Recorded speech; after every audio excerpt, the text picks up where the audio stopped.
Здравейте, приятели! Днес отново ще си поговорим за един прекрасен продукт на Herbalife и това е нощният подхранващ крем. Защо крем? Някои ще попитат, аз имам мазна кожа, нужно ли е да използвам постоянно крем? С една дума отговорът е да.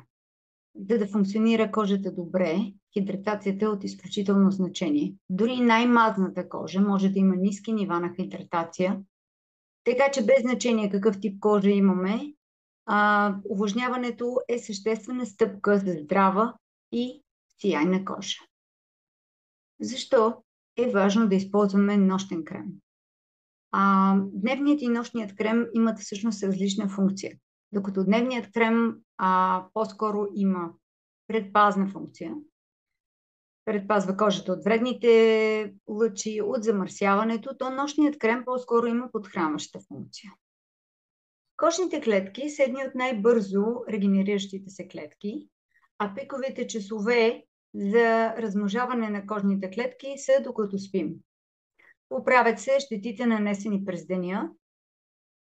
Така че нощните кремове обикновено са на основата на липиди, масла и увлажнители.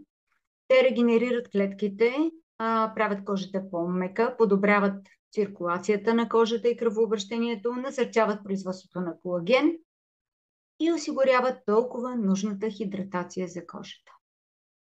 В същото време, докато спим, порите на кожата се разширяват и попиват всичко, което сме сложили върху нея за през нощта.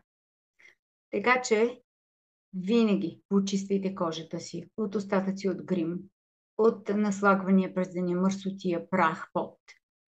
И нанасяйте подходящ крем, за да може кожата да се регенерира по-бързо.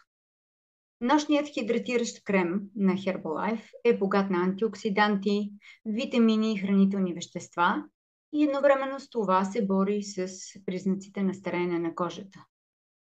Така че, ако имате нужда от нощен крем и трябва да си вземете, опитайте и сами ще се убедите в резултатите.